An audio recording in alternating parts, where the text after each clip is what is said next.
On est avec Jean Robin. Ça va, Jean? Salut Topa. Alors en pleine tourmente, si j'ose dire, en pleine voilà, invité polémique, c'est le moins qu'on puisse dire. Ah bah Pourquoi un invité très polémique pour les gens. Enfin moi sur les réseaux sociaux, figure-toi, j'ai beaucoup de mal à trouver quelqu'un pour te défendre.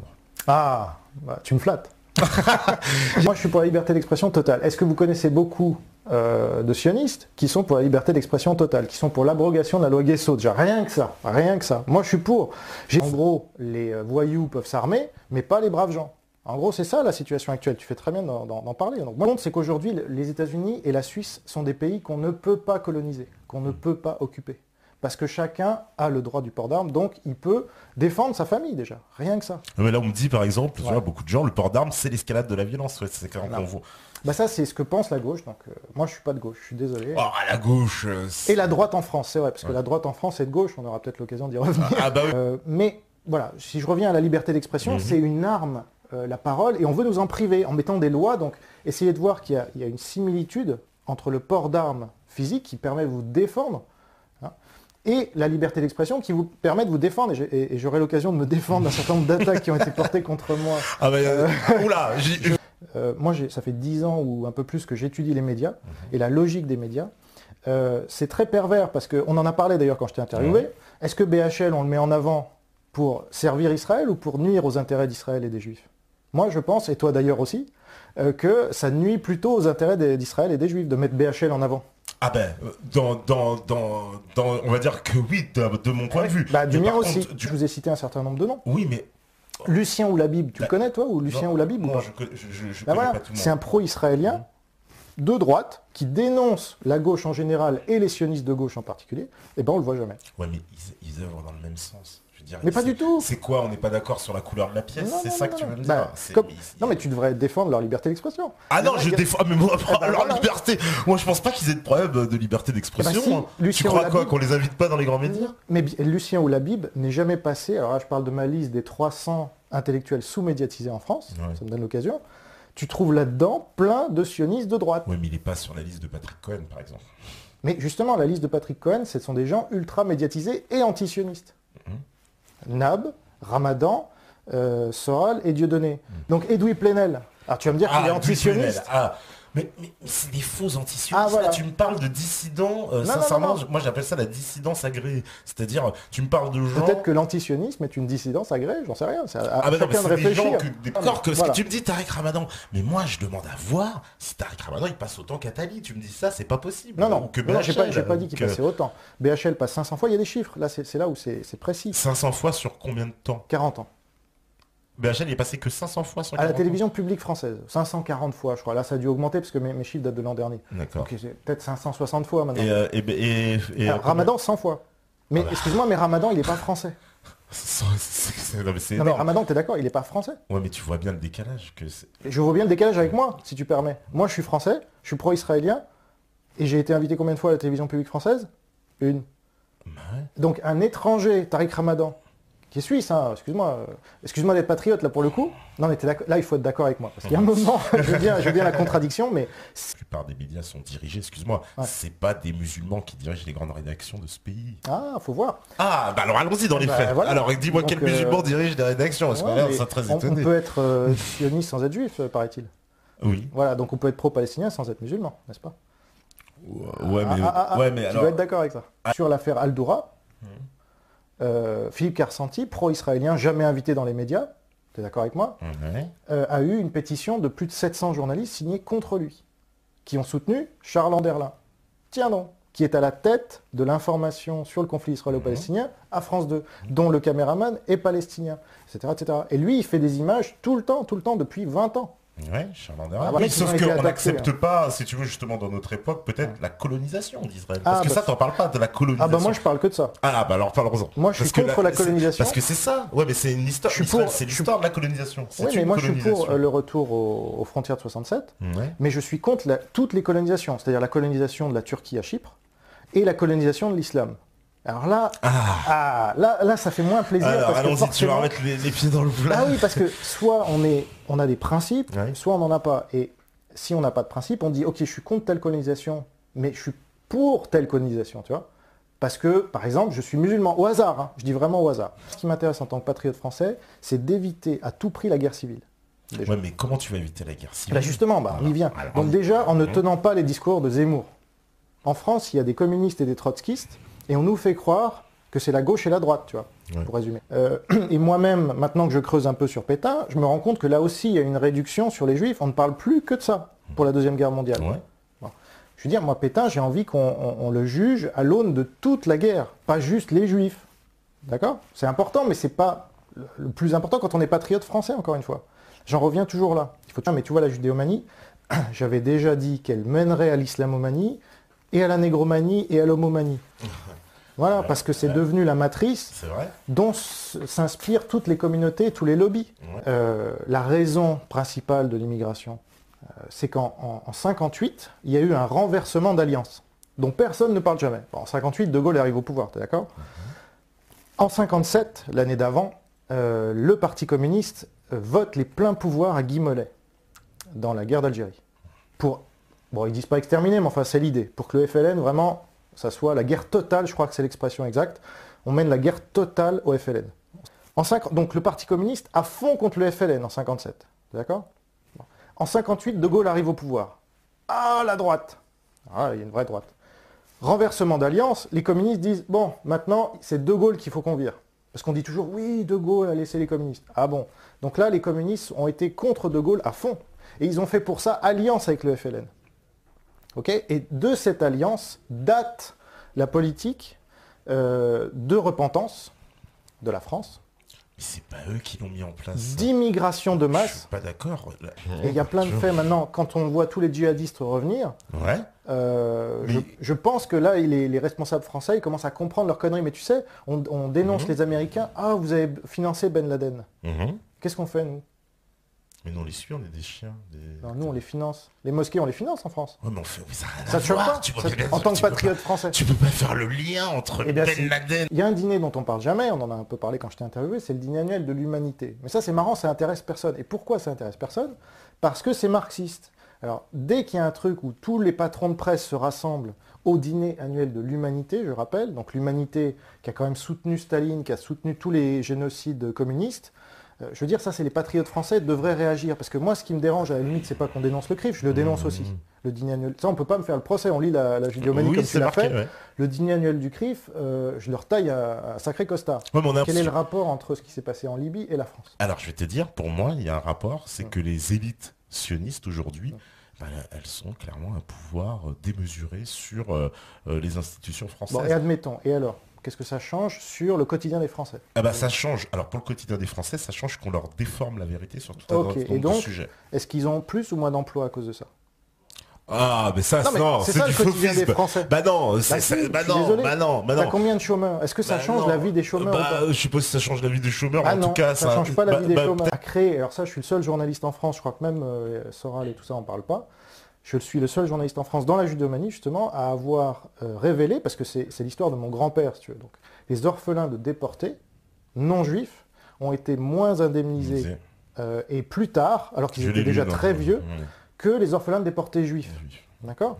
Ça, c'est un scandale. Et il y a une loi raciale en France qui a favorisé des juifs, d'accord ? Parce qu'ils avaient été orphelins de déportés juifs. Mais je suis désolé, moi, mon grand-père, il a été orphelin de déportés non-juifs. Il n'y a aucune raison qu'il ait été indemnisé plus tard et moins, je crois, ou c'était les mêmes sommes, mais de toute façon, il était déjà plus vieux, donc il a moins pu en profiter. Enfin, ils ont été vraiment dégueulasses sur ce coup-là, c'est-à-dire qu'ils ont attendu que les gens crèvent pour pouvoir les indemniser. Avant, mais Serge Klarsfeld, on peut dire sa cause est juste, machin, il a créé les conditions d'une discrimination raciale en France entre 2000 et 2004, c'est vérifiable, c'est un décret de loi. C'est un peu ce qui est Alors, dit. Quel sioniste vous raconte ça? J'aimerais entendre sur les banques dont on parlait. Ce sont toutes des banques françaises dirigées par des énarques, voire inspecteurs des finances la plupart du temps. Comme François Asselineau, je répète, parce que des fois il faut répéter pour que les choses rentrent. Les gens ont compris. Bah oui, mais c'est le même sérail, c'est le même cénacle des technocrates. Et comme par hasard, ce sont des gens qui dépendent de l'État et qui financent la dette. Donc là, il y a un lien. Là, je peux bien admettre que quand même, un Valls, il n'aurait pas pu être Premier ministre.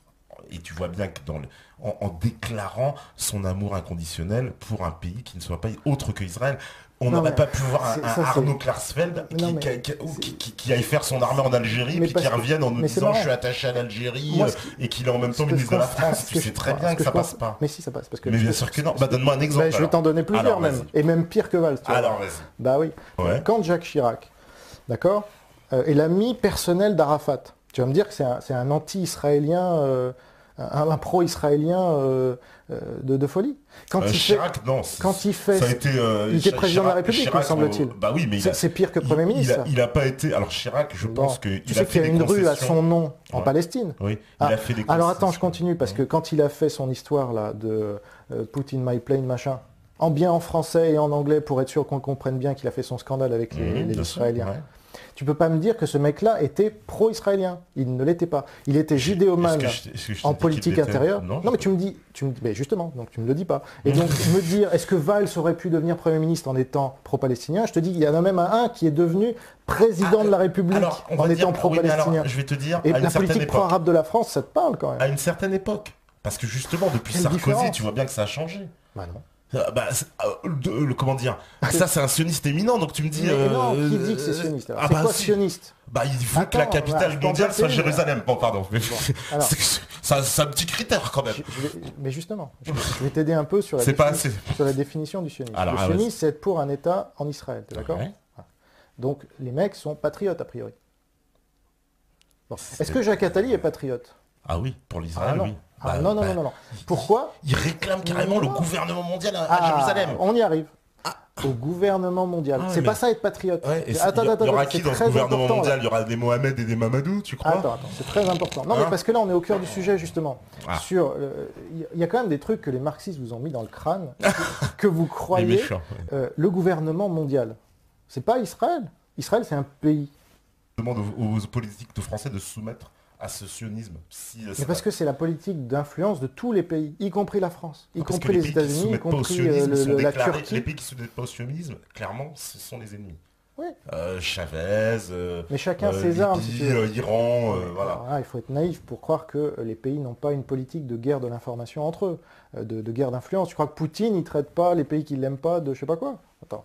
Donc Attali est pour un gouvernement mondial, ça, il l'a dit tellement de fois que c'est indéniable, et justement, il est socialiste. Un gouvernement mondial, c'est le projet socialiste. Un gouvernement mondial. Les socialistes sont internationalistes et ils veulent un gouvernement mondial. L'exemple exact de ça, c'est l'ONU. L'ONU amène tout conflit, ce serait l'islam contre Israël. Je me fiche de ce conflit, honnêtement. Ça, c'est toi qui en parles tout le temps et les méthanos, je sais pas quoi. Moi, je cherche depuis 1 heure à parler d'autre chose, mais tu me ramènes systématiquement. Je te ramène, oui, parce que ça, j'essaye d'aborder d'autres sujets. Il fallait qu'on aborde ce sujet. Moi, Netanyahou qui a dit Sarkozy, c'est l'extase absolue, c'est le parfait président français. Et aujourd'hui, il dit Hollande, je sais pas trop pourquoi. Mais peut-être que ces gens-là ont tellement créé et alimenté l'antisémitisme en France que les Israéliens les adorent aussi. Tu comprends? Parce que les Israéliens, leur but, faut pas l'oublier, et c'est là où il faut être un peu patriote, quoi. Moi, si je dis que Soral ou Dieudonné, par exemple, sont des agents du Mossad en rigolant doucement, c'est que je considère qu'ils contribuent à faire partir les Juifs de France pour Israël. Alors on peut me dire, oui, c'était un article du Gorafi et tout ça, mais il y a un fond de vérité. En tout cas, ce sont des alliés objectifs ou des idiots utiles, comme on veut. Enfin, ils ont une stratégie. Dire qu'ils en ont pas, c'est faux. Ils en ont une, mais alors quelle est-elle? Parce que moi, j'ai écrit un article. Sinon, je te l'explique en 2 secondes. Elle est très simple. Pour prendre le pouvoir en France? Pour prendre le pouvoir en France, selon lui, c'est un peu, peut-être tu vas trouver ça simpliste, mais il veut passer dans les grands médias et en pensant que passera dans les grands médias, il y aura plein de gens qui vont tout de suite adhérer à l'UPR parce que c'est imparable, c'est la vérité, et après il sera forcément élu président de la République. Voilà. Donc, pour être simpliste, mais c'est quand même ça, c'est ça la stratégie. C'est bien résumé. Donc cette stratégie est nulle. Pourquoi elle est nulle? Parce que déjà il est dépendant de l'ennemi. C'est-à-dire, est-ce que Jean Moulin serait passé à Radio Vichy? Ah ben... c'est n'importe quoi. C'est une question qu'on pourrait lui poser. Ensuite, même, imaginons que, soyons gentils, le système, c'est pas Radio Vichy. Alors, admettons. Maintenant, il dépend des invitations que le système lui lance. Donc, il est en stratégie, il n'est pas dans l'offensive, il est dans plus que la défensive, il est en système de dépendance. Lui, si vous écoutez bien Asselineau depuis 2007, il a dit qu'il irait jamais aux élections, parce que les élections c'était le système, parce que l'Union Européenne justement c'était bien la preuve que les élections servaient à rien, qu'on n'était pas en démocratie. Moi tout ça j'ai appris par cœur. C'est vrai, c'est une contradiction. Petite, et c'est comme qu'on lui reproche, mais tu sais les gens lui renvoient à la tête ce qu'il a dit déjà. Parce qu'avant il disait... C'est normal. Maintenant en termes de stratégie, moi vous me donnez 6000 mecs, je prends le pouvoir en France. Ouais. Je le dis très tranquillement. Parce que j'ai une stratégie. J'ai réussi à coincer Ardisson, ce que personne n'avait jamais réussi, coincer en direct sur un plateau télé, tout seul, et ensuite à faire un livre, etc. Ce qui l'a poussé vers la sortie. Je ne dis pas que c'est que ça qui a poussé vers la sortie, mais ça a carrément contribué à ça. Donc voilà un exemple de guerre de l'information qui a été menée par moi tout seul. Alors, je ne suis pas Dieu le Père, il faut dire. Là, il y a 6000 personnes à l'UPR. Donc ces gens-là, ils me répondent, je leur dis, mais qu'est-ce que vous faites toute la journée? C'est de l'énergie, c'est de la volonté, c'est de la sincérité, tu vois, c'est du patriotisme. Tout ça, on peut pas se permettre de perdre cette énergie-là. Ils me disent, on colle des affiches et on distribue des tracts. Ça, je suis désolé, mais c'est un crime contre la France de faire ça. Jean-Robin peut-il expliquer en tant que patriote français le but de sa présence au Salon des écrivains du Mnebrit en 2011, qui, je le rappelle, est une organisation maçonnique. Voilà. C'est vrai que le Mnebrit, c'est quand même particulier. Ce sont des loges, je crois. C'est de la franc-maçonnerie juive. Hein. Voilà, des francs-maçons. Bon. Alors, quand Soral m'a invité à son UDT, à son université d'été en 2007, j'y suis allé. Ouais. Alors là, est-ce que vous allez me reprocher aussi ça? Parce que ça, les sionistes me le reprochent, vous voyez. Ah oui, d'accord. Ah bah oui, c'est marrant parce que... Ouais, t'es un peu sous les deux feux, ouais. Moi, quand j'ai été au local de Serge Ayoub, j'ai pas peur de le dire, moi je suis pas comme Asselineau à dire « Ah non, mais vous comprenez, j'étais pas au courant. » Il savait parfaitement, c'est Pierre-Yves Rougeron, d'accord? Là, on peut le dire. C'est lui qui organisait les conférences. C'est toi qui le dis. Non mais... Moi, je le sais, donc... Ah bah voilà, il faut le dire, qu'il assume aussi. Moi, j'ai été au local de Serge Ayoub, d'accord? Il m'a invité. Moi, je vais partout où on m'invite pour répondre à votre question, qui est très légitime. Moi, il n'y a pas de questions indécentes, il n'y a que les réponses qui le sont. Il y a des termes, on vous dit théoricien du complot. Au lieu de vous dire « Ah, je suis un théoricien du complot, je peux rien dire », ou alors de vous justifier, vous expliquez que Patrick Cohen, qui est le fameux journaliste, on va dire, pour être gentil, qui fait des listes noires et qui les assume même pas derrière, pour dire qu'il y a des cerveaux malades, lui-même reçoit un conspirationniste, en la personne d'Emmanuel Faux, qui est rédacteur en chef à Europe 1, qui commet un livre sur Arafat et qui dit « Oh, on ne sait pas qui l'a tué, mais peut-être... j'ai pas dit Israël, hein, mais peut-être... J'ai pas dit Israël, j'ai pas dit Israël, j'ai pas dit Israël. » Au bout d'un moment, on entend qu'Israël, quoi. Bon, c'est bon. Donc, ça, c'est un théoricien du complot. Alors, pourquoi Patrick Cohen, on lui dit pas... En guerre de l'information, il faut pouvoir... C'est un peu du judo, si tu veux. On tombe balance conspirationniste, et toi, tu réponds « Ah oui, mais Patrick Cohen a reçu un théoricien du complot. Pourquoi vous n'allez pas le dénoncer lui et vous me dénoncez moi ?» Intéressant. Pareil, ce gars-là, Emmanuel Faux, je vous invite à vérifier sur Conspiracy Watch, donc la Mecque, la Bible des... Non, mais ça, c'est un site ultra incrédible. Justement, allez sur ce site et vous allez voir que même ce gars-là reconnaît que Emmanuel Faux a été reçu dans tous les médias. Et que donc tous les médias sont conspirationnistes. Peut-être t'aimes pas la gauche aussi. Oui, non, j'estime que c'est eux qui tiennent la plupart des leviers en France et qu'ils ont fait alliance avec différents lobbies, justement, dont le lobby sioniste, si tu préfères, de gauche, là aussi, dont les musulmans, enfin tous les homosexuels, enfin je parle des lobbies, hein, pas les homosexuels, mais les lobbies ont fait alliance contre la France. Et parmi ces lobbies, il y a le lobby marxiste, on l'oublie tout le temps, mais enfin il est très puissant, pour moi c'est le plus puissant, et je le démontre. Donc, j'estime qu'ils ont un droit, c'est ça qui m'énerve le plus en fait, chez ces gens-là, Finkielkraut comme les autres, c'est qu'ils ont un droit absolu de choisir qui vient dans leur émission, et qui n'y vient pas, et sans se justifier jamais. Alors que toi ou moi, dans nos émissions, dans nos médias indépendants, on n'est pas subventionné, que je sache. Ah non. Voilà. Donc on a le droit de choisir, et d'ailleurs on choisit des gens qui sont censurés, comme par hasard. Parce que les médias ne font pas leur boulot, et notamment les programmateurs. Parce qu'il a compris que pour passer dans les médias, comme tu disais, c'est très juste. Sa stratégie, c'est de passer dans les grands médias. Et il s'est rendu compte que pour passer dans les grands médias, il fallait se dire de gauche. Eh oui, alors on y revient. Donc ça devrait vous faire tilt un moment, parce que quand un lobby est si puissant qu'il peut vous obliger à vous dire de gauche, alors que vous ne l'êtes pas, parce qu'Asselineau, il n'est pas de gauche, d'accord? Faut pas me faire croire ça. Je suis désolé de le dire, mais enfin c'est un fait. Ouais. Mais pour passer dans les médias, il va dire « je suis contre le Front National, je suis de gauche, je suis ci, je suis ça ». Et voilà. Donc il reprend les trucs du système. Je suis désolé, c'est une mauvaise stratégie. Et puis, il est obligé d'être hypocrite. Moi, j'aime pas les chefs hypocrites. Voilà. On me l'a posé en plus la question tout à l'heure, mais tu compares islam et nazisme. De quelle façon tu peux faire un parallèle comme ça, sachant que quand même, déjà, c'est un peu offensant et réducteur pour les musulmans, parce que c'est les comparer. Moi, je trouve pas. Tu sais très bien que dans l'imaginaire, on va dire, dans l'équation qu'on va faire, musulmans, nazis, chambre à gaz, extermination des juifs. Moi, je fais pas ça. En gros, tous les Allemands étaient-ils nazis? Si j'écoute la doxa, ouais. 90%. Non mais je m'en fous de la doxa, moi c'est moi qui parle, je suis pas la doxa. Moi j'explique qu'on peut critiquer une idéologie, une religion, ça c'est autorisé en France, Alors je sais qu'en pays d'islam c'est interdit, mais on n'est pas en pays d'islam ici. Ouais. Bah oui. Ouais, mais on voudrait. Donc on a le droit. Ouais. Et c'est pas parce qu'on critique une idéologie qu'on critique les gens. Ça, faut que vous compreniez bien qu'en France, on a acquis ça avec les Lumières que tu détestes. Il faut savoir que Daladier, c'était un socialiste. D'accord. Un socialiste. Voilà. Comme Blum, d'accord, qui était avec le Front Populaire. Je veux dire, Munich, c'est très grave. C'est pour moi l'acte de guerre qui a créé la Shoah. Si on peut parler de la Shoah, là, il faut en parler. Pourtant, on ne nous en parle jamais. Quelle est la cause de la Shoah principale? Pour moi, c'est Munich. Ah ouais, il y en a qui vont chercher ailleurs. Justement, remettons les choses à leur place.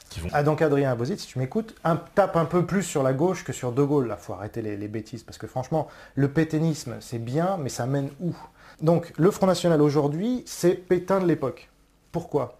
Dans ma comparaison, parce que c'est pas que l'islam, je vais revenir sur l'islam, mais pour moi, l'islam, c'est dans un contexte. Donc, il faut que vous compreniez le contexte. Ça aide, ça, je pense, de comprendre le contexte de 40 et le contexte actuel. Ça aide à voir qui est qui. Parce que généralement, dans l'histoire, on retrouve les mêmes tendances et il y a des gens qui prennent des rôles. Justement, c'est ça que tu dis, c'est les mêmes tendances. Donc, l'islam, il représente... Alors attends, j'arrive à l'islam. Bah, tu vas voir. Pour moi, le Front National aujourd'hui, c'est Pétain, parce que sont des patriotes, comme Pétain, qui était le grand vainqueur de Verdun et tout, et finalement, il rendait apathique tout un tas de patriotes en disant, bah, finalement, on est sous la houlette d'un grand homme, donc c'est bon. Le nazisme, ils vont pas comprendre, on va leur faire je sais pas quoi. Et le Front National, c'est ça. Ils rendent apathique tout un tas de patriotes, au lieu de les envoyer résister, justement, au combat. Finalement, ils collent des affiches et ils diffusent des tracts, quoi. Donc, j'ai considéré que l'islam était une cause et pas une conséquence. Mais c'est une conséquence. Comme le nazisme était une conséquence. Le nazisme était une conséquence de la politique de gauche qui était menée. Non, mais, oui, mais là, c'est pour le et l'affaiblissement de la France. L'islam, c'est une conséquence de quoi? L'islam, c'est une conséquence de la gauche, qui est l'UMPS aujourd'hui, et des communistes. Mais qui a voulu cette immigration, la droite et la gauche? Non, c'était des... Qui vote aujourd'hui pour qui votent, pardon, les musulmans? À 93%. Ça doit donner un petit indice, non? Hollande. Je sais pas, la loi sur... J'entends Zemmour, j'entends Soral, j'entends Tepa, et d'autres nous dire, c'est Bouygues, regardez, on a la vidéo. Non, je dis c'est Bouygues. On dit, il y a une certaine élite qui, à un moment donné, a trouvé, on va dire, son intérêt à faire venir. Mais il n'y a pas que nous qui disons, tu pourrais citer Georges Marchais, tu pourrais citer... D'autres communistes, alors super. On est tous des horribles cocos, vas-y. Non, mais justement, c'est intéressant que tu cites Marchais, parce que là, il y a quand même une supercherie qu'il faut que je lève. C'est qu'avec 2 vidéos, on nous a fait croire que le Parti communiste était contre l'immigration, alors qu'il a toujours été pour, toujours, sauf dans 2 conférences. En 58, il y a eu un renversement d'alliance. Les communistes ont fait alliance avec le FLN. C'est pas rien, ça. C'est pas rien. Avec le FLN. Oui. Comme d'ailleurs dans beaucoup de pays arabo-musulmans, il y a une alliance marxiste. C'est-à-dire quand on n'est pas islamiste dans les pays arabo-musulmans, c'est qu'on est communiste, quoi. Il y a pas... C'est pour ça que ça donne des dictatures souvent. Oui, c'est un fait. Je suis désolé. C'est pas un fait. Alors après, la Syrie, l'Irak. Saddam Hussein, il était quoi? Bassiste. Voilà. Et c'est quoi le bassisme? C'est un genre de national-socialisme. Voilà. Comme par hasard. Oui. Donc le national-socialisme, c'est issu du socialisme. Mais c'est pas à gauche. Bon, c'est pas à gauche le national-socialisme? On t'a fait croire. Hitler, on nous dit qu'il était à gauche. On te dit, voilà, qui te dit ça? Le système. Comme le système te dit que Pétain a été à droite, à l'extrême droite même. C'était un républicain. La gauche, elle est schizophrénique. Parce que la gauche, elle hurle contre les burkas, mais elle est pro-immigration, elle veut pas voir que s'il y a plus quand même, c'est déjà une chose, ça, qu'ils reconnaissent ça. La gauche est pro-immigration quand même. Mais j'ai jamais dit le contraire. Les patrons, ça peut... Déjà, les patrons... La gauche, elle est pro-immigration, je te dis pas le contraire. Mais la droite aussi. Ne me dis pas le contraire. C'est une contradiction que j'indique aux militants de l'UPR. Ça, je l'avais indiqué à François Asselineau aussi, mais il m'avait envoyé paître. Comment est-ce qu'on peut ne pas avoir la souveraineté à cause de l'Union européenne, mais quand même avoir la souveraineté de sortir de l'Union européenne? C'est un peu contradictoire, non? Si on n'a pas de souveraineté, on n'a pas de souveraineté. Donc on ne peut pas sortir de l'Union européenne. On la prend, c'est ça Non. Il y a un article 50. Mais ça, François Asselineau... Donc déjà, c'est assez limite. En France, on est un des pays occidentaux, sinon le pays occidental le plus marxiste, avec la gauche la plus marxiste en tout cas. Et le problème de notre droite, c'est qu'elle s'est systématiquement alignée sur ses positions marxistes. Et la meilleure preuve, c'est que je vous mets au défi de trouver une seule loi, depuis que Mitterrand est arrivé presque, qui ait été de gauche, qui ait été abrogée par la droite. Alors que vous avez l'exemple inverse 100 fois. Je n'ai toujours pas compris. Parce que l'islam, c'est une conséquence et pas une cause. Moi, mon erreur, c'était de le prendre pour une cause, alors que c'est une conséquence, comme le nazisme est pris pour une cause par certains, de la défaite de la France. Évidemment, on se dit, tiens, on a perdu en 40, c'était à cause des nazis, donc c'est la cause. Bah non, si on a perdu, c'est parce qu'on était nuls. Et pourquoi on était nuls? Parce que dans les années 30, la gauche, donc qui est aussi la gauche actuelle, nous a désarmés. Maurice Thorez disait, si on a à combattre contre l'Allemagne, nous, les communistes, on fera rien. La cause, c'est la gauche qui laisse tous les lobbies se développer, le communautarisme, par électoralisme, par démagogie. Le Front populaire, c'était bien ça.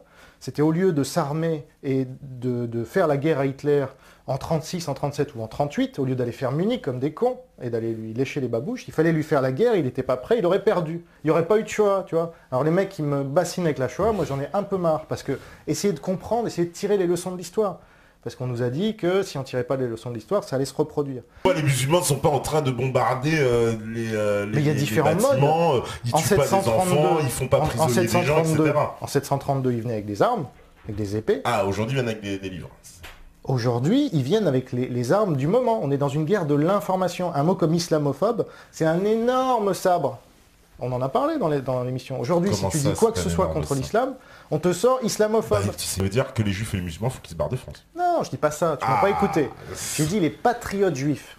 Moi, je suis patriote français. Mais qu'est-ce que c'est qu'un patriote musulman? C'est quelqu'un comme un c'est pas une nation, c'est pas un État musulman. Mais non, c'est un gouvernement mondial aussi, c'est un califat. Ah, bah oui. Toi, tu trouves c'est un califat? Mais c'est pas moi qui dis. Mais pourtant, dans l'islam, je l'ai pas inventé le califat. La majorité des musulmans placent l'islam au-dessus de la loi française, parce que ça, c'est problématique. Ouais. Oui, c'est très problématique. Alors, ce que je veux éviter, après tout, c'est la guerre civile. Ouais, mais là, quand tu dis ça, non, c'est pas moi. Attends, il faut pas confondre le message et le messager, déjà. Et d'autre part, la guerre civile, elle a lieu aujourd'hui. Ouais. D'accord, j'y suis pour rien. Moi, j'ai aucun pouvoir aujourd'hui, malheureusement. Parce que... Mais attends, juste. On sait pas s'il y avait pas de musulmans à la même époque, mais bon. Ah bah si, ils ont essayé de venir, figure-toi, et puis on les a chassés. Ouais. C'est peut-être pas un hasard non plus, parce qu'à l'époque, ils sont venus avec les sabres, ils voulaient nous coloniser déjà. Bon. Et en quoi l'islam d'aujourd'hui est différent de l'islam du 8e siècle? La comparaison avec les nazis, c'est pas simplement pour être politiquement incorrect, c'est pour dire comment ça s'est fini le nazisme. Ça s'est mal fini, non, pour les nazis. On leur a botté le cul quand même, non? Ils ont été renvoyés dans leur pays. Alors, si les musulmans en France ne voient pas qu'aujourd'hui, il y a une colonisation... Oui, mais c'est dur peut-être à entendre. Je sais pas. Moi, je m'adresse là à des musulmans qui nous écouteraient, qui s'estiment patriotes. Moi, je vous dis, votre priorité, si vous voulez être intégré en France, parce que c'est ça la priorité, je pense, c'est pour éviter la guerre civile dans laquelle nos élites nous poussent. Parce que moi, je n'aurais pas le discours de dire il faut nous allier avec les nazis en 40. Ce qui était le discours de Déa et Doriot. Moi, je compare Soral et Dieudonné à Déa et Doriot. C'est pour ça qu'ils veulent faire l'alliance. Là, ça se retrouve. Ils voulaient faire l'alliance avec les nazis, ces gens-là. C'est des communistes. Toi, tu prônes quoi, là? Donc moi, je prône pas l'alliance avec les musulmans, en disant la réconciliation, je sais pas quoi. On est tellement différents, faut regarder les choses en face, les gars. On est tellement différents qu'il y a une priorité parmi toutes les priorités, c'est de conformer l'islam aux règles de la France. Le problème, c'est au niveau national. Comment est-ce qu'on peut continuer d'accepter 5 millions ou je ne sais pas combien de millions de personnes qui n'ont pas la même culture que nous? De Gaulle disait déjà, mais mélanger l'huile et le vinaigre, ça ne se mélange pas. Alors c'est marrant qu'on cite De Gaulle quand il est antisioniste, puis quand il dit Colombelle et de Mosquée, là on ne le cite plus. Mais c'était un patriote français. De Gaulle avait décolonisé. Non, mais c'est une blague. Tu me dis, il a décolonisé, je suis en train de t'expliquer que je te pense. En Algérie, alors, vas-y, c'est quoi la blague? Non. Où est la colonisation française en Algérie depuis 62? Mais il y a des accords qui ont été... Les accords d'Évian, secrets en plus. Oui, mais moi, il y a le truc secret, puis il y a les trucs qu'on voit. Les routes là-bas, elles sont défoncées depuis l'indépendance de l'Algérie. Les hôpitaux là-bas, ils sont pas en état de marche depuis... Est-ce que la France n'entretient pas des liens très particuliers avec l'Algérie? Est-ce que c'est vrai ou faux? Et quand on voit des compagnies françaises, Bolloré, voilà, par exemple... Ça, c'est les réseaux d'intérêt. Un pays qui fait pas ça, c'est une merde, excuse-moi. Mais c'est pas les intérêts de la France, mais c'est les intérêts de Bolloré. Qu'est-ce que tu me racontes? Ça arrive dans les poches de Bolloré. Les Français, ils touchent quoi de cet argent de tous les ports africains? Ils touchent quoi? Dis-moi, ils touchent quoi, les Français? Ils touchent quoi dans le franc CFA? Alors, je sais pas, moi, Bolloré, je connais pas exactement... Il a tous les ports africains. Et alors? Quel est le problème? C'est-à-dire qu'il gagne, lui, monsieur Bolloré, beaucoup d'argent. Où est l'intérêt de la France? Donc si la France a besoin d'utiliser ses ports, à ton avis, elle fait comment? Mais elle lui s'utilisait même sans Bolloré. Ah, donc on a besoin d'utiliser ses ports. Je sais pas. C'est pas l'intérêt stratégique de la France? Tu sais quoi, il y a une continuité, effectivement, parce qu'après, il y a Bouygues, il y a Bolloré. En fait, ça y est, tu comprends enfin la réelle politique. Non, mais je vais t'expliquer, c'est pas l'intérêt du peuple français. C'est l'intérêt du peuple français. Quel est l'intérêt du peuple français d'escroquer les Maliens? Vas-y. Mais les Maliens sont pas escroqués, ils viennent en France. Non, ils sont escroqués. Ils touchent des allocations. Attends, tu rigoles ou quoi? Tu rigoles ou quoi? Mais on leur vole leurs richesses, on leur pille tout Ah, gratuitement. c'est encore un autre truc marxiste. Mais c'est vrai que... C'est pas marxiste, non, c'est factuel. Non. Factuel. Non. Tu connais le système du franc CFA? Non mais attends, là t'es sur les piller les richesses. Donc ça c'est une grosse idée reçue. Non. Bon, vas-y. Les richesses, tant qu'il n'y a pas la technologie qui permet de dire que le pétrole est utilisable pour faire des routes, pour faire des carburants, etc., ce n'est pas une richesse, c'est quelque chose qui est inutile. Donc dire qu'on vient piller les richesses, alors qu'on enrichit un pays, certes, il ne touche pas 100%, mais oui, mais c'est une réalité. Non. Je me fie à des gens comme Anne-Marie Delcambre, qui sont arabisantes, qui ont tout ce qu'il faut pour l'islam, et qui nous disent, bah voilà, l'islam n'est pas compatible avec la France. D'ailleurs... Oh, mais tu peux pas aller en avoir d'autres, parce qu'il y en a d'autres qui auront les mêmes compétences, peut-être qu'ils vont te traduire aussi. Ah oui, tous ceux qui sont promus par le système. Oui. Oh, il y en a, je suis sûr qu'il y en a qui des dizaines de noms. Hein. Tariq Ramadan, déjà. Malek Chebel, Abdenour Bidar, Abdelwahab Medeb, tous ces gens-là disent d'une manière ou d'une autre, avec plus ou moins de nuances, ils nous disent l'islam c'est bien. Posez-vous des questions. L'islam c'est bien, pourquoi l'islam c'est mal? Bien sûr que c'est mal, c'est pas compatible avec la France en l'état actuel des choses. Des historiens comme Daniel Lefebvre, qui était sous-médiatisé, tu connais Daniel Lefebvre ou pas? Mais il est mort, personne n'en a parlé, il était sous-médiatisé.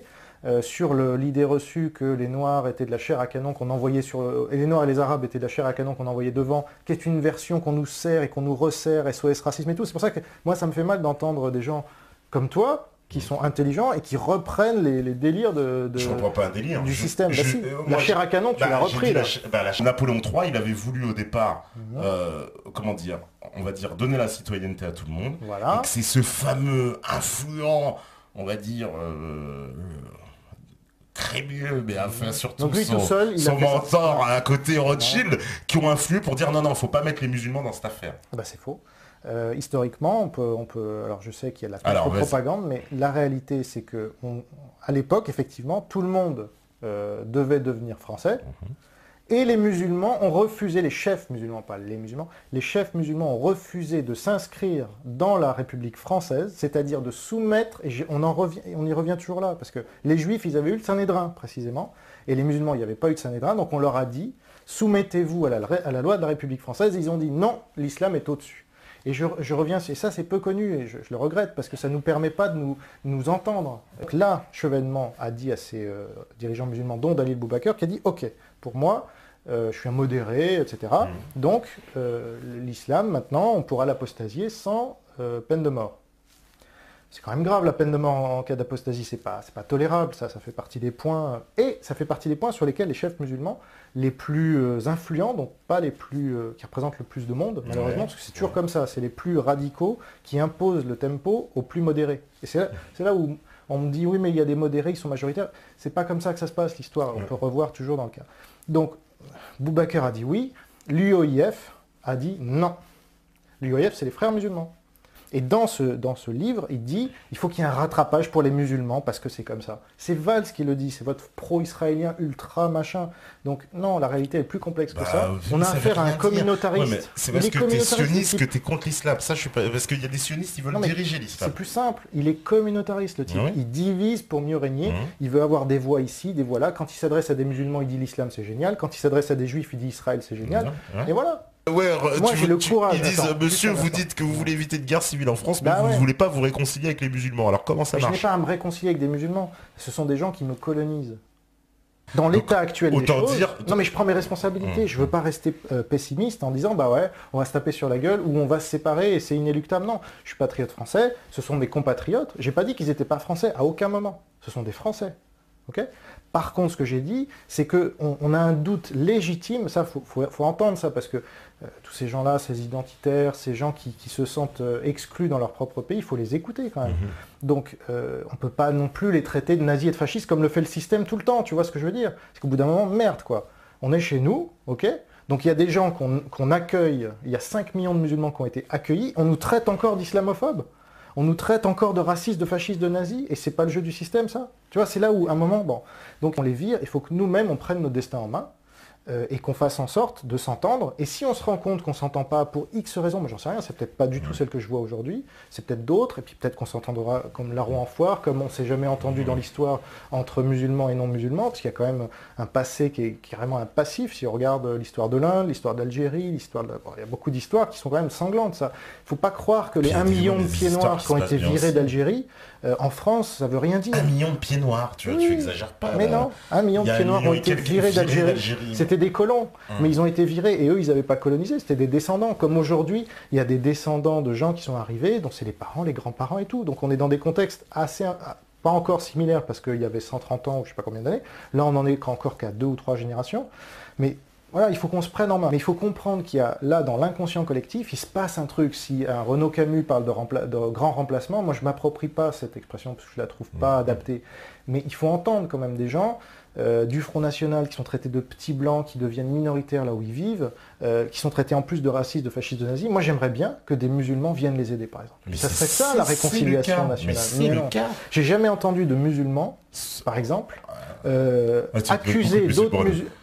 Non, mais j'ai jamais entendu de Français musulmans, pour être très précis, accuser Tariq Ramadan, par exemple, de culpabiliser la France. Ah si, c'est fou. J'en ai entendu plein, des critiques sur Tariq Ramadan. De culpabiliser la France, j'ai bien dit. De culpabiliser la France. Voilà. Bah vas-y, viens moi. Moi musulman. Non, je peux musulman. Bon, bah alors. Non, il n'y en a pas, vous pourrez chercher, c'est ça le problème. C'est-à-dire que les patriotes français sont contre la culpabilisation de la France. Ouais. Ça, c'est la base. C'est un paumé qui vient. Et pourquoi ce serait pas l'inverse? Pourquoi justement c'est pas quelqu'un qui retrouve le chemin d'une... Mais peut-être. Pour moi, c'est un paumé, j'ai le droit quand même de le penser. Bon. Mais paumé, c'est méchant. Pour moi, non. C'est quelqu'un qui a perdu le sens, parce que pour se soumettre comme ça à une religion... Mais pour moi je suis pas musulman, désolé. Je sais que c'est un crime, mais... non, mais c'est énorme ce que tu dis. Mais moi, je suis pas musulman non plus. Bah oui, bah alors. Mais tu les défends comme si tu l'étais. Bah parce que je trouve que dire de quelqu'un qui se paume quand il retrouve le chemin de la religion... Non, pas de la religion, de l'islam. De l'islam, voilà. Je t'aurais dit, les Français convertis à l'islam, on fait quoi, les blancs, entre guillemets? Bah moi, je suis pas chef de l'État, donc c'est pas moi qui vais décider. Mais si quelqu'un rejoint l'islam, bah, il rejoint les problèmes que pose l'islam aujourd'hui en France. Il les alimente. Ouais. Donc ça arrangera pas le problème de toute façon, puisque... ça ne changera rien au fait qu'il faut faire un Sanhédrin.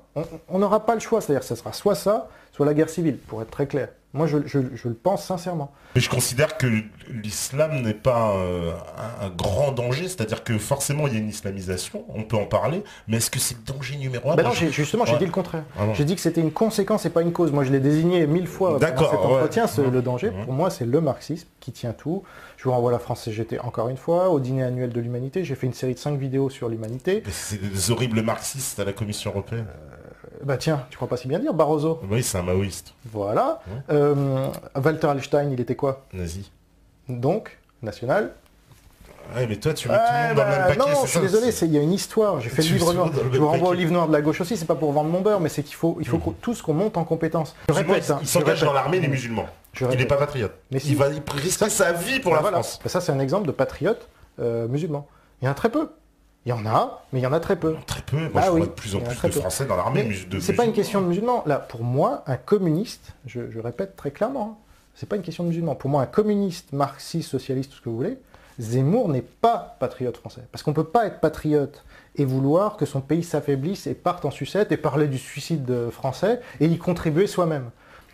Moi, j'ai fait mon boulot, tu vois. Je suis patriote français, mais j'ai des origines juives, donc j'ai tiré la sonnette d'alarme avec mon livre La Judéomanie. C'était courageux, je pense. J'ai été exclu de tous les médias, on me disait « Ouais, tu passes à TF1 ». Vas-y, fais ton livre. Moi, c'est le premier livre que j'ai sorti, enfin, le premier que j'ai écrit, mais le deuxième que j'ai sorti, La Judéomanie, juste après celui sur Ardisson. Pour Ardisson, j'ai fait tous les médias, j'ai fait France Inter, j'ai fait... parce que là, c'était bien. Mais quand j'ai fait la Judéomanie, alors là, plus rien. Et ça ne vous étonnera pas, parce que ça démontrait justement ma thèse. Donc me dites pas, moi je cours pas après les médias. Moi j'ai viré Ardisson. J'ai pas léché ses babouches, comme d'autres. Je cite pas de nom, vous aurez tous compris. Donc il faut reconnaître les gens courageux et les gens qui ne le sont pas. Moi j'ai pris des risques. Le livre noir de l'islam, vous croyez qu'il ne faut pas prendre de risques pour faire ça? Vachement puissant le Mossad, à chaque fois. Ouais, c'est ça. Bah, ils ont fait en sorte, crois-moi qu'ils ont fait en sorte, le Mossad, de casser... Partout où il y avait des juifs, par exemple... Il y a une part de vérité à ce que tu dis là, mais il ne faut pas généraliser, je pense. Ni dans un sens, ni dans l'autre. Mais bon, ça s'est passé pour le Maroc, ça s'est passé pour l'Irak, ça s'est passé pour la Jordanie. Les juifs, il y en avait en Syrie, ils ont fui pareil à la Première Guerre, Et les chrétiens, c'était quoi? Il y en a encore. C'était le Mossad, les chrétiens? En Syrie, il y a des chrétiens. Dans le monde arabo-musulman, il y en a, oui, il y en a beaucoup. Ouais. Quand tu me dis il n'y a pas de chrétiens dans les pays musulmans, je me dis c'est faux. Et que moins. Et ils sont souvent justement parce les que Coptes en Égypte. Précisément, mais justement quand tu t'intéresses à ça, tu verras que oui, les Coptes en Égypte. C'est le Mossad. Bah écoute, les Coptes. Les frères musulmans, ils sont jamais pour rien avec votre histoire. Mais c'est qui les frères musulmans? Mais c'est qui les frères musulmans? Ah bah voilà, c'est les Juifs certainement. Attends, c'était créé par les Britanniques, les frères musulmans, ça s'invente. Ah, c'est ça. Donc en fait, Mahomet, c'était qui? Non mais explique-moi. Les mouvements, c'est quand même énorme, parce que tu sais quoi, regarde. C'est que de la naissance de l'islam jusqu'à Poitiers, jusque toutes leurs conquêtes et tout ça, les Américains n'existaient pas, la CIA n'existait pas, et tout ça s'est fait. Donc c'était bien l'islam. Oui. Et ben voilà. C'est tout ce que je dis. Oui. Donc ça, tu peux pas l'enlever de l'inconscient collectif. Les hindous, ils se sont fait massacrer, 80 millions de morts. Ouais. Mais comme par hasard, moi ce que j'observe, c'est qu'il n'y a jamais de problème dans un pays. Par contre, un pays, une fois que l'OTAN est arrivé à bombarder, alors là c'est sûr, il n'y a plus de chrétiens, il n'y a plus de machin, il n'y a que des salafistes. Entre 1000 et 1525, l'OTAN n'existait pas. Je suis désolé, les Juifs, je ne sais pas où ils étaient, tu fais pas 80 millions, c'est le premier génocide quand même de l'histoire, ça. Malheureusement, c'est les faits et j'y peux rien. Et t'as un gars comme Émeric Caron, pro-palestinien, qui va nier ce génocide pour défendre les musulmans. Et ben ça, moi je suis désolé, ça me choque.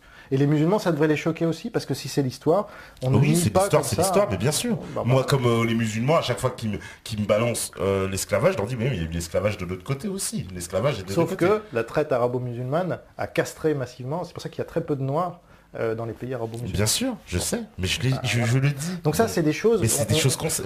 On est informé, donc il faut en tenir compte. L'ennemi commun, on va l'appeler l'oligarchie, si vous voulez bien, parce que c'est un terme relativement... acceptable dans toutes les parties. Donc ça, c'est définir déjà une stratégie, c'est définir l'ennemi commun. Donc moi, je l'appelle l'oligarchie. Il y a beaucoup de gens qui l'appellent l'oligarchie, Pierre Hillard et d'autres, parmi les antisionistes, et pareil, Yvan Blot et tout, parmi les libéraux, etc. Donc déjà, admettons qu'il y a un ennemi commun, qui a un bras armé qui s'appelle les médias. Moi, j'aime bien Meta TV parce que vous ciblez souvent les médias. On les a pas assez ciblés aujourd'hui parce que malheureusement, on s'est perdu. Voilà, ça c'est un manque de focus, mais il faut qu'on apprenne chacun. Et il faut qu'on sache mieux cibler l'ennemi. Parce que effectivement, ce sont les médias qui sont le point de jonction entre le système qui est complètement imprenable, alors qu'on parle des banques, alors vous aimez bien parler des banques, moi c'est pas mal, mais même l'Union européenne ou le système en général, l'oligarchie. Là, avec les médias, on a une prise sur le système. Voilà, c'est ce que le système n'a pas encore compris. Ils le comprendront trop tard parce qu'ils sont trop bêtes. Donc ça, c'est notre chance. C'est la force du faible, comme on dit en guerre de l'information et en guerre tout court. Qu'on mène la guérilla ou une autre guerre. Il est Premier ministre de la France. S'il a un ami nazi, c'est un problème. Je trouve. Hein. Après, bon, les gens peuvent se dire non, c'est pas un problème, mais moi je trouve que c'est grave. Les nazis sont gentils. Peut-être. Alors, je sais pas, parce que à ce moment-là, pourquoi il en fait autant sur Israël? Peut-être c'est pour se couvrir de quelque chose, non? Après, bon, bref. Alors, je passe les détails. Donc moi, alors j'allais dire, je ferai une bouteille de champagne, non, parce que ça va pas. Là, tu plagies. Non, parce que je ferai une discrimination. Avec les musulmans. Asselineau, il a fait une discrimination. On ne boit pas d'alcool en islam, alors qu'est-ce que c'est que ça peut être du champomie, du champagne sans alcool. Non, il a dit, je paye une caisse de champagne. Donc il a discriminé Asselineau, t'es un islamophobe. Oh lol. Je rigole. Mais il faudrait, tu sais, les médias, ils nous mettent sur écoute, ou plutôt, avec Internet maintenant et avec le reste, on nous met sur écoute. Pourquoi nous, on ne mettrait pas les médias sur écoute? Tu vois ce que je veux dire? C'est-à-dire que tout est public. Donc il n'y a rien de... On peut récupérer d'ailleurs, des sites comme F de Souche le font déjà. Le problème, c'est qu'ils sont vraiment trop focalisés sur l'immigration et ça tourne en rond. Nous, on devrait être plus intelligents. Par exemple, je donne un exemple pour illustrer. Il y a quelques jours, Claude Askolovitch, que tu dois adorer, tiens, encore un antisioniste. Ouais. Un gros antisioniste. Ah bah oui, il défend la Palestine tout le temps. Ah oui. Oui. Claude Askolovitch. Ah oui. Ouais. Eh oui, désolé. Super. Eh ben, il interview Émeric Choprade, du FN, et il lui dit, j'ai récupéré ça parce que je me suis dit c'est pas possible, il lui dit, Monsieur Choprade, alors c'est pas exactement les mots mais vous retrouvez la vidéo sur Enquête et Débat, vous trouvez pas que nous, en France, on a des valeurs supérieures à celles de Monsieur Poutine? Et il repose la question, donc il est pour la hiérarchie des civilisations, si je comprends bien, si j'entends bien. Donc cette perle-là, parce qu'il faut se rappeler qu'il y a 2 ans, quand Claude Guéant avait dit il y a les hiérarchies des civilisations, toute la gauche nazie, tout de suite, parce que là, c'est plus clair. C'est un antillais d'ailleurs qui s'était collé pour bien... Hein. Et ben là, on a une arme en fait, on a un missile avec cette vidéo-là, on a une perle en fait qu'on peut balancer après à Claude Askolovitch et à n'importe qui d'autre qui va nous dire mais monsieur, vous hiérarchisez les civilisations ou je sais pas quoi. Moi je suis pas comme Asselineau, je pense pas qu'on doit faire la manche. S'il vous plaît, invitez-moi, parce que quand même je suis François Asselineau. Ça c'est pas une stratégie, je suis désolé. C'est la ligne Maginot. Voilà. Lui qui aime bien De Gaulle, qui se replonge dans De Gaulle. De Gaulle il n'était pas pour la ligne Maginot. Oui, bien sûr. Donc il faut qu'on s'y invite dans les médias. Quand vous appelez une radio, d'accord, et que vous faites passer un truc qui est censuré par ailleurs, les mecs, qu'est-ce qu'ils peuvent faire? C'est en direct, d'accord? Ils sont cuits. Donc ça, voilà une stratégie. Bien sûr, c'est ce qu'avait fait Zirko avec du SKS Crew avec Skyrock. Il était passé d'un freestyle, il avait rappelé que le PDG de Skyrock était un criminel. Donc il y a des trucs comme ça qui sont faits par des individus, moi, Zirko, je sais pas qui, moi je les connais pas. Il faut qu'on se rassemble au bout d'un moment avec un ennemi commun, qu'on mette en place une stratégie, qu'on forme une armée, et ça c'est pas compliqué. Celui qui veut faire en sorte que BHL soit plus jamais invité, parce qu'en effet c'est effectivement une très mauvaise image pour Israël, voilà, celui qui veut faire ça. Moi je l'invite à le faire par exemple. Il y en a beaucoup qui disent t'es courageux d'être venu et que tu t'es confronté aux questions c'est courageux d'avoir écouté. Donc tu vois, ils sont pas forcément ils sont positifs. Et les chefs qu'on s'est donnés jusqu'à présent, je pense qu'ils n'ont pas rempli leur mission. Ils n'ont pas permis de gagner des victoires concrètes et vraiment de voir, voilà, grâce à Asselineau, un tel est parti. Moi j'ai viré Ardisson quoi. J'avais 27 ans. Pourquoi ce mec-là, qui a son âge, l'avantage des gens au bout d'un moment, quand ils ont leur âge, c'est qu'on peut voir ce qu'ils ont fait. Qu'est-ce qu'il a fait ce gars-là? À part nous cracher dessus maintenant. Si, il a donné des infos, allez, on l'a mis là pour ça. Okay. Non, mais on a dit que c'était un bon conférencier, mais on attend autre chose d'un chef aujourd'hui. Merci, voilà, et on me dit soirée polémique, agréablement surpris, et ils sont contents de t'avoir mieux connu tes idées, et voilà, c'est tout de même courageux de sa part d'avoir accepté l'invitation. Merci quand même. Jean-Robin Antimartiste, et il parle 4 heures de l'islam, lol. Bon, ça va commenter, hein. De toute façon, là, je pense que c'est parti pour... J'ai pas parlé 4 heures de l'islam. C'est vous qui êtes obsédé, là. Là, ça fait vraiment des grands commentaires. Merci aux Américains qui nous ont offert Internet. Ah bah oui. Ils n'ont pas le choix. Ah bon? Bon. On pourra en reparler alors. C'était contre leur gré, mais merci quand même. En tout cas, merci à vous tous. Merci à toi, Jean, d'être venu. Voilà, je sais que... Et vive la liberté. Il y a des gens qui sont... Voilà, même si on n'est pas d'accord. Et vive la France.